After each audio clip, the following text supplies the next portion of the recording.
Hi YouTube, it's EmmaBloys10 and well, this is sort of a response video to several videos I've seen over the past few days, which all have mentioned or had one topic in common, and it's a topic that's become quite big in the world of Yu-Gi-Oh! Recently, and that is NetDecking. Now, this is not a rant video, and this video is not aimed at anybody, but this is just my general thoughts and opinions on NetDecking itself. And well, I hope you guys enjoy it, because as I said, just thoughts and opinions on NetDecking. And I'll probably start with the good stuff first, because the good side of NetDecking, because it's only a few compared to the bad side, which generally outweighs the good stuff in NetDecking. So anyway, right, NetDecking, its definition is where you go online, so you can go on the forum, on a website, chat room, whatever, and you take a deck list and you can copy it to use yourself, card for card. Some people might say, but hang on, if you swap a few cards then you're personalising the deck. Technically no, because you're still, the majority of the deck is still being copied from that idea, so it's still technically NetDecking, if you see what I mean. Yeah, so don't hate me for that, that's just the definition. Anyway, the good side of NetDecking. There's only two topics that, after reading, watching videos and everything, I could only find two good points of NetDecking. The first one is NetDecking can inspire creative ideas for deck building. Now, some people like Halo Shade can make decks out of nowhere. You know, like Halo Shade has built a Celtic Garden OTK satellite deck, his Karibo deck, and the Paper Plane deck. These ideas were out of nowhere, and he's very good at it, and I really admire him for doing that sort of thing. But NetDecking can inspire new deck ideas, because every once in a while people copy the same deck, and someone will get a new idea for the deck, and of course experiment with it, and if it works, then you know they can make a new deck out of it. If it doesn't work, then you go back to the drawing board and keep trying. So it can inspire new ideas, and you know, I've got nothing against that. If it inspires new ideas, then obviously I've got nothing wrong with it at all. It's the only time I would suggest I'd probably get annoyed with it is if people constantly use the same deck over and over again, which seems to be the majority of cases from what I've heard. The other topic that it can be good for is for newcomers or new duelists. Now, I'm not saying every new duelist should NetDeck, I'm not saying that at all. What I'm saying is it can be a good starting point to introduce them into the tournament side of Yu-Gi-Oh! Because, you know, some duelists just play for fun, some do to win all the time, some do a bit of both, like myself. I play for fun, and, you know, I play to do the best I can in tournaments. It's as simple as that. That's the kind of duelist I am. Well, the reason why it can be good for newcomers or new duelists is because it can teach them the tournament style of a deck, win conditions, how to read the opponent, you know, hand advantage, card advantage, you name it. It can teach them how to do it and show them the different varieties of winning and everything. Now, I've got nothing against that at all. I've got no qualms about it at all. I'm not bothered by that sort of thing at all. What I don't agree with, and this is a topic that we'll be discussing later, is if the new duelists are taught the net deck and they constantly net deck and are taught to, you know, win all the time, you know, that sort of attitude mindset where they have to win all the time. That side I don't agree with, because it takes the fun out of it, in my opinion. Because you play games because you love them, not to win all the time.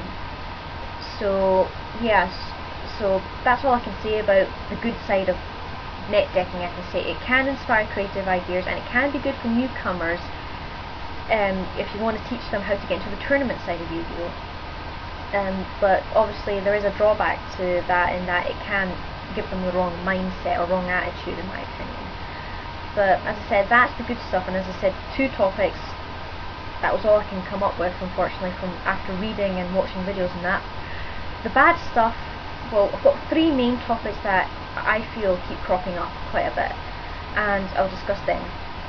Now, the bad side, I think I'll start off with, is NetDecking generally copies decks that are constantly winning now, and are often on the top 32 deck list thingamabob.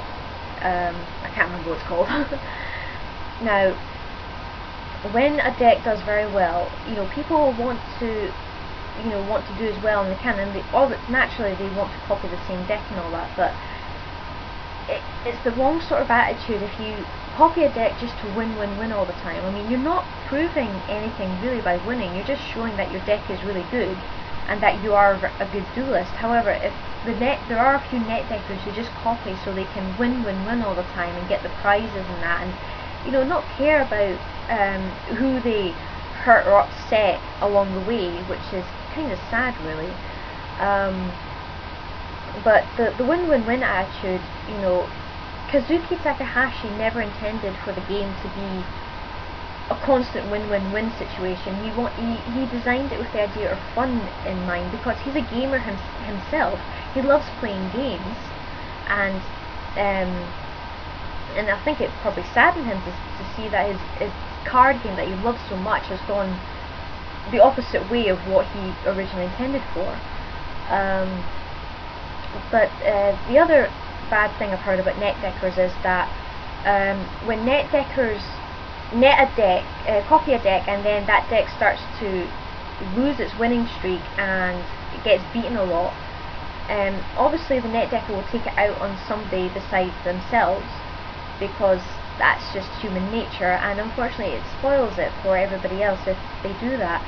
And the other thing they do that I've heard is they will toss the deck aside or sell it and go with a new net deck which is going to be better. I mean, what's the point in that? Building a deck and then you toss it aside or sell it to get a new deck.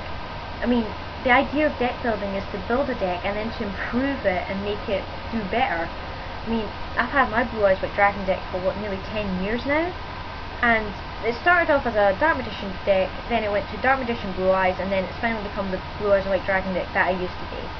So that's 3 major stages it's evolved through, and some of the cards that I've got in there are from the original Yugi starter deck. So I've had these cards for nearly 10 years, some of these cards for nearly 10 years.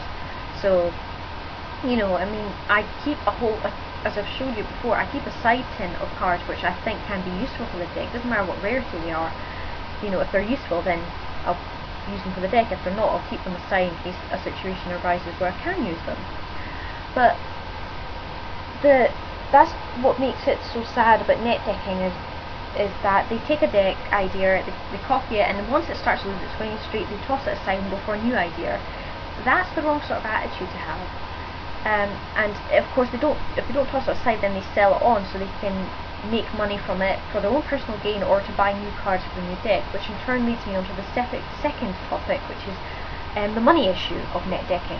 Now, obviously, Yu-Gi-Oh! Is not a cheap game, not anymore at least, especially with cards like Pot of Duality and that being quite expensive. I mean, look, when that card first came out, it was £150, and its value's gone down to half that. But when people sell a deck on, when NetDeckers sell a deck on, apparently, obviously because they know it's losing the winning streak, the other duelist probably might not know it, especially if they're a new duelist and they wanted a nice deck to win with. And so they get, they can sell cards on for more or less than they're worth, and then use that money to get new cards or for their own personal gain. Now, that is a really wrong attitude to have. The game's become a bit money orientated, really, and I don't like that attitude at all. I mean, if I want to get a card, I'll either buy the booster packs or I'll trade for it. I've never sold a card, and I hope I never have to sell a card. I mean, if I've got so many copies of a certain card, I'll give it away for free. That's just the kind of duelist I am. I don't. If I'm not going to use it, and if someone else can make the use of it, then I'll be happy to give it to you. Simple as that.